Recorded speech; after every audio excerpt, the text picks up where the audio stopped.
Today I am eating a type of noodle dish um, from Xinjiang, or at least that's what I don't actually know very much about Xinjiang food, but in the restaurant calls it Xinjiang Noodles. So I think it's from Xinjiang. It's a kind of noodles with a spicy tomato stewy sauce and meat. Um, and it's called Xinjiang Chow Mi Pho. So, mi pho is a different word for noodles. So the standard word for noodles is mian. But actually, mian means flour, specifically wheat flour. Um, so uh, when you have something that's like rice noodles, they need another word for that. And so fun, so like the actual word for normal noodles, like we think of them, is mian tiao. Like tiao means a long thin thing, so mian tiao is wheat noodles. But then it's usually shortened to mian in most words that it's used in. Uh, However, when Chinese gets quite complicated about identifying what the noodles are made of, so in Western sort of cultures, when we talk about varying types of noodles, um, the main difference we identify is in the shape. So you have all kinds of names for different things like spaghetti and linguine and tortellini and various kinds of noodles and noodle type things, lasagna noodles, right? Uh, Whereas in China, they mainly identify them by what material, what flour they're made from. So wheat noodles will be called mian or miantiao, but rice noodles will be called mi. Mi is from mi fan, which means rice, and then fen, or in the north they say fur. So I would say mi fur. Fur is a word that means a type of flour. Um, so these are noodles made from rice flour, and many other kinds of noodles will just be identified as what type of flour. So these are mi fur, or you could have varying other. You could just say what other kind of material you made the flour from, and then say fur, and that means that kind of noodles. And so these are a very fat rice noodle. In the West, when we think of rice noodles, we often think of kind of rice vermicelli. You can get that here, but mostly at southern, like special, like restaurants that specialize in Guangdong food or southern food. Typically, the rice noodles they have here are these pretty big fat, like fatter than a spaghetti noodle, kind of noodles. That's the standard rice noodle that you'll get here. So this is a dish that has a kind of spicy, tomatoey pasty kind of sauce, like almost a stew broth, with these noodles. It usually has some celery and usually some other garnish things. This has some like dried soybeans. These are like crunchy dried soybeans. Or there might not be soybeans, some kind of bean. I'm not entirely certain what kind of bean it is. They might be like peas, actually. Not entirely certain. but it's some kind of dried bean that's been like um, dehydrated until it's like a crunchy thing, and then add it in. And then you can get it with different kinds of meats. I got it just with some chicken. Uh, it is it's a halal dish, so like you wouldn't get it with pork, but you can go with chicken, with beef. Some places might serve it with lamb. That's not as common. Um, you can also get it with varying kinds of vegetables. The main one I've seen is with swansai. Swansai is the Chinese version of like kimchi or sauerkraut, right? In Korea they have kimchi. In Germany they have sauerkraut. Germany and like Slavic countries they have sauerkraut. Russia they have sauerkraut. I don't know what it's called in Russia, but it's basically the same. So lots of places have this kind of pickled cabbage kind of thing, and in China it's called swansai. So often you'll get that mixed in here. There's lots of other things. This is something. So I'm fairly certain that this style of dish is authentic to Xinjiang. However, in this we're pretty far away we're like on the opposite end of the country from that region, and so Xinjiang is in the northwest, and where I live is in the northeast, and I'm pretty sure that the restaurants that do it here are not doing the most authentic version. They're doing a localized version of it. I also like to get it with, this is just some vinegar. I don't know. Again, I think this might be one of those things that is more of a local. The local taste here with most spicy noodle kinds of things is to put vinegar in it. And I quite like that, so I often do that. It's just an optional thing. You can just order a little extra vinegar with it that you can put in if you want it. You don't, by no means, it doesn't come with it. It's something you can choose optionally.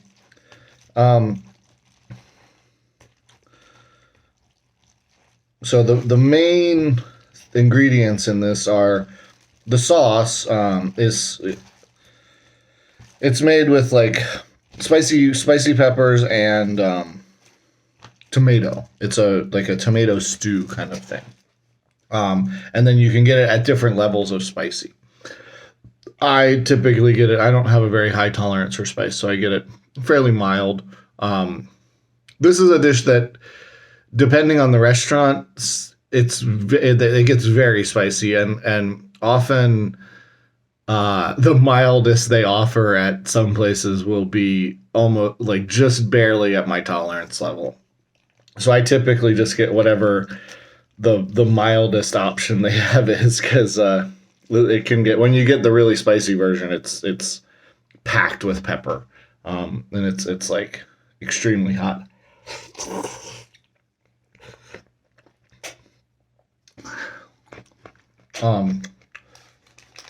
And then the meat and they basically stew that with has some chicken stewed in it. They do it with beef as well, and then chicken they call gyro. So, and then this is celery. Celery is called I think chinsai. I'm not sure that I have the tone on that very right, but chinsai. And it's like a kind of stewy. This is a very good hearty, like it's cold out. I want some hearty food kind of thing.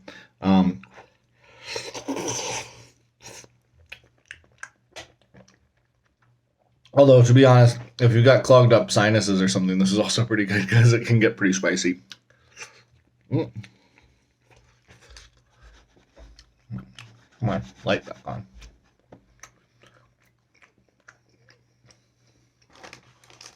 A common thing these places often have is what's called naan bing. Naan is the same word. It's a loan word from the word from India, naan, like naan bread. Or I don't know exactly where they got it from. In Central Asian cultures, they have these flatbreads that all pretty much go by the some kind of naan or nang or something like that. So in Chinese, it's called nang. Bing just means a pancake or a flatbread. So it's called nang bing. It's similar to a naan, or just any kind of flatbread. The way they do it a lot of times with this dish is they cut it up into these pieces, and you can usually get it two ways. You can get it just cooked, just regular soft, and then they'll often like mix it in with the stew. Or the way I like to get it is they cut it up into these pieces and then deep fry it. So it's like crunchy with the little seasoning on it. So they turn it basically into chips. I quite like it that way. It goes really well with the flavor profiles of the sort of spicy, tangy, savory tomato broth with the sort of salty and they put a lot of this has like some sesame flavor, like it's got sesame seeds on top of it, and it also, I think it has so sesame is called Zhima, and then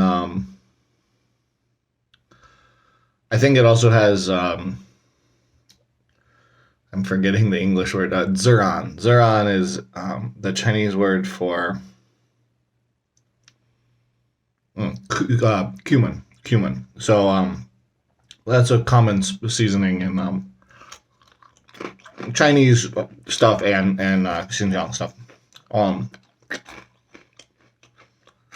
So, but these little chip things go really well as a complement with the sauciness of the noodles. And then I like to have it with a little sip of Coke here and there. And then the last thing I got from this restaurant is little chicken bites. These are also called, that's the same word, zeran. So zeran means cumin. Zeran, I think these are jitiao or jiliu. Jiliu. There's several different words for like long, skinny things. This one uses the word liu. Liu is a little fatter, long, skinny thing. The first word I said, tiao, tends to be like something quite a bit thinner. So like the word I said for noodles, mian tiao. That's very thin, long, skinny. So this is like, liu is a little bit thicker, but also long, skinny something. So this is basically just little chicken strips deep fried with a cumin kind of batter. It's a pretty common little side dish that a lot of places have.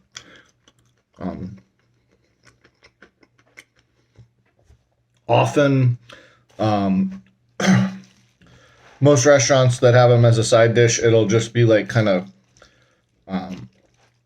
pressed chicken, like chicken nugget kind of things, into kind of a rectangular thing, and then have that batter put on it. These are actually real strips of chicken. So this is, I hadn't had it from this restaurant before, but this is actually real chicken, which is unusual, but a pleasant surprise. Usually it's more like the batter, like that pressed ground chicken that you get in like a chicken nugget kind of thing.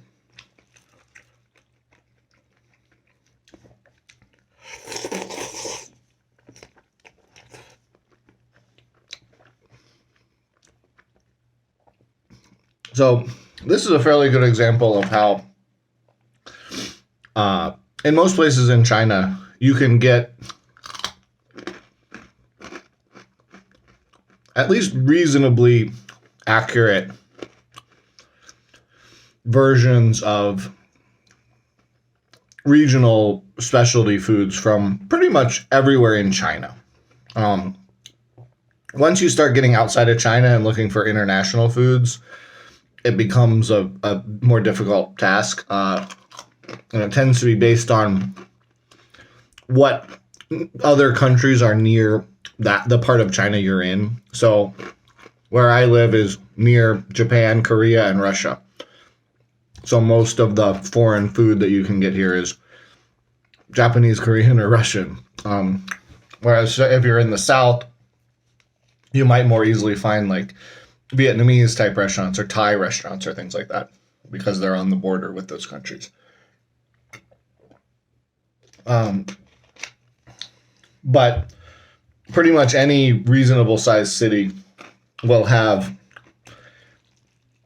a reasonable selection of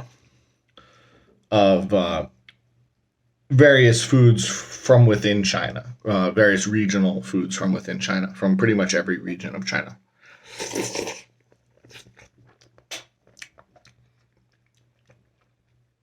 Some of those may be quite authentic to wherever region they're from. Some of them may be more like a localized variation of that regional food. For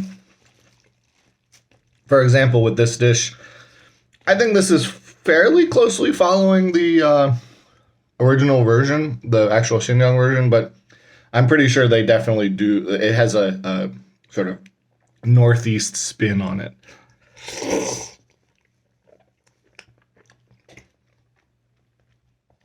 If someone came straight from Xinjiang and had it, they would probably think it was quite a bit strange. Point out all the various little discrepancies from the authentic version. But it makes for a good change of pace. It makes it so you can pretty easily kind of switch up the kinds of cuisine that you're eating. From on a day-to-day basis or whatever, if you're eating at restaurants.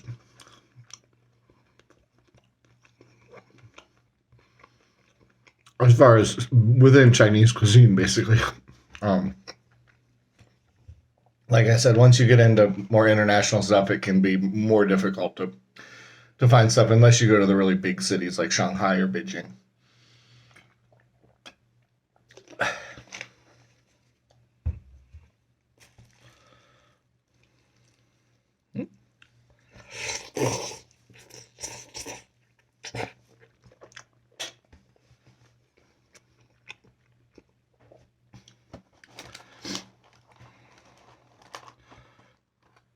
I think I've covered all the stuff I wanted to mention about this. The main thing I want to talk about was the regional variations on food and then also the noodles. I'll do more episodes where I talk about, as I get other kinds of noodles. Talking about, there's a wide range of noodles that you can get in China, and they're probably just as large of a variety as you have in the West, except the variety is on a different vein. So the variety in most Western noodles tends to be shapes and just shapes and how you prepare them or whatever. And then when you get into Chinese noodles, the variety tends to be more along the lines of what they're made of. Right, the shape will basically just be a long, thin, round thing. It might be a long, thin, flat thing, but whatever they make it from, that's where it starts to get variety.